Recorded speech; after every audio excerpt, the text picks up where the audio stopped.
बिहार में जिस तरह से लालू जी ने धांधली और भ्रष्टाचार किया, उसकी सजा तो उन्हें मिल रही है। तो केंद्र सरकार के जितने भी कार्य थे उसमें एक भी योजना नहीं है जो कि मेरे पश्चिम चंपारण लोकसभा क्षेत्र में अच्छे से लागू नहीं हुई हो। जितने भी केंद्र से राशि आना संभव था वह मैंने लाया है।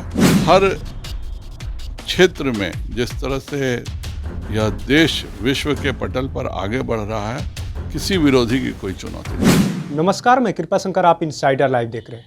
आपको बताते चले कि 2024 का चुनाव बेहद करीब है और हमारे साथ इसी मुद्दे को लेकर के बात करने के लिए पश्चिमी चंपारण के मौजूदा सांसद संजय जायसवाल जी हैं। इस बार भी संभवतः चुनाव लड़ने जा रहे हैं। चौथी बार आपका है।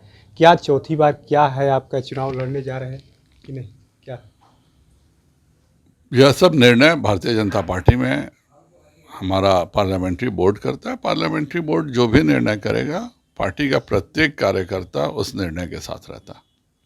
लगातार आपका जनाधार बढ़ते जा रहा है। पहली बार आपने 47,000 वोटों से जीता, उसके बाद से दूसरी बार जनता ने उससे डबल आशीर्वाद दिया। कहे कि 1,10,000 मार्जिन रहा, उसके बाद से 2,93,000, लगभग 3 लाख से आपने जीत हासिल किया है। चौथी बार क्या रहेगा जनता का, क्या आपके प्रति?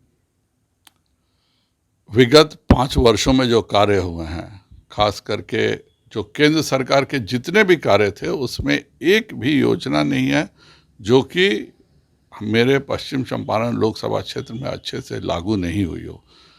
चाहे वह गरीब के झोपड़ी को सजाना हो, उसको मकान दिलाने की योजना हो, अनाज हो, उज्ज्वला हो, वहाँ से लेकर के जितने भी राष्ट्रीय राजमार्ग हैं उनका पूर्ण निर्माण हो जाना, रेलवे लाइन का डबलिंग होना, विद्युतीकरण होना, विभिन्न स्टेशनों का एक वर्ल्ड क्लास स्टेशन के रूप में बदलने की पूरी प्रक्रिया चलना, जितने भी केंद्र से राशि आना संभव था वह मैंने लाया है। विगत दिनों ही 12,800 करोड़ की योजनाओं का शिलान्यास और उद्घाटन माननीय मोदी जी ने किया है। बेतिया से पटना 2 घंटे में आ सकें यह कोई सोच भी नहीं सकता था।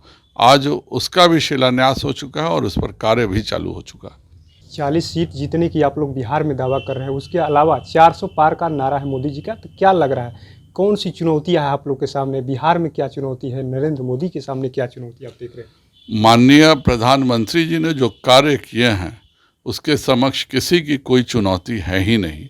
जो विरोधी दल है वह केवल और केवल अपने परिवार के को पालन करने में, अपने परिवार को भ्रष्टाचार से पैसे कमवाने में लिप्त हैं। वहीं माननीय प्रधानमंत्री नरेंद्र मोदी जी सभी 140 करोड़ भारतीयों को परिवार मानते हुए हर किसी को आगे बढ़ाने में लगे हुए हैं। उससे अलग सवाल, राजनीति से चंपारण का मीट काफ़ी फेमस है, हांडी मीट कहा जाता है, उसके बारे में आप क्या सोचते हैं? आप खाते हैं कि नहीं?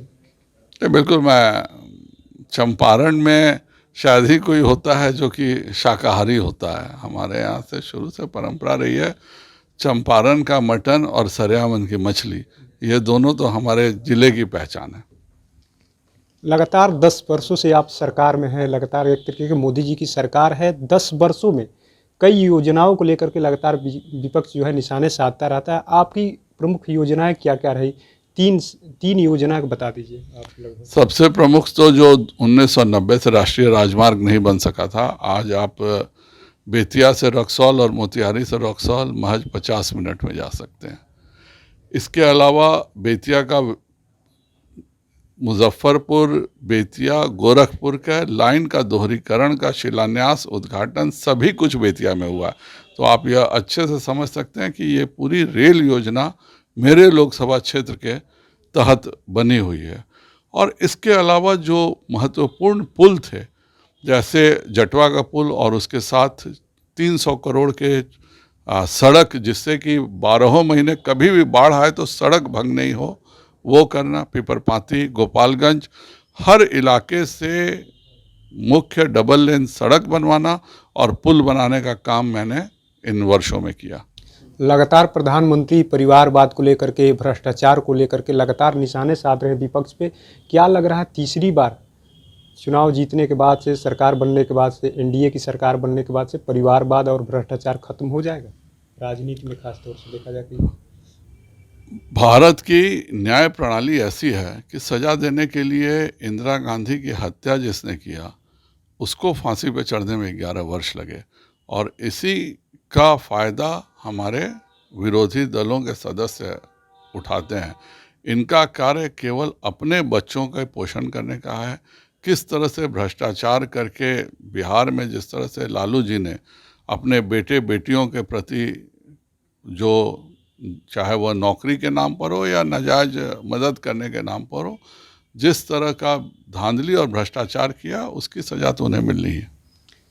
लास्ट सवाल रहेगा, क्या चुनौती है, वाकई मानते हैं कि कोई चुनौती है 24 में, या चुनौती ही नहीं है? माननीय प्रधानमंत्री जी ने जो कार्य किया है जनता उसको बखूबी से समझती है, और भारत में आज माननीय प्रधानमंत्री जी के कार्यों के बदौलत हर क्षेत्र में जिस तरह से यह देश विश्व के पटल पर आगे बढ़ रहा है, किसी विरोधी की कोई चुनौती नहीं है। बहुत बहुत धन्यवाद समय देने के लिए सर। तो आपने सुना किस तरीके से पश्चिमी चंपारण के मौजूदा सांसद संजय जायसवाल जी को आपने सुन रहे थे। उन्होंने साफ साफ कह दिया कि मौजूदा जो परिस्थिति है उसमें कोई चुनौती नहीं है, नरेंद्र मोदी ने इतना काम किया है। आने वाले समय में 2024 का चुनाव बेहद करीब है, और एक तरीके से ये मान लिया, एक तो कहा जा रहा है कि नरेंद्र मोदी ने कह दिया है कि 400 पार और बिहार में 40 की 40 सीटें जो है एनडीए गठबंधन जीतेगा। अब आने वाले समय में क्या कुछ अपडेट निकल कर आएगा वो भी हम आपसे साझा करेंगे।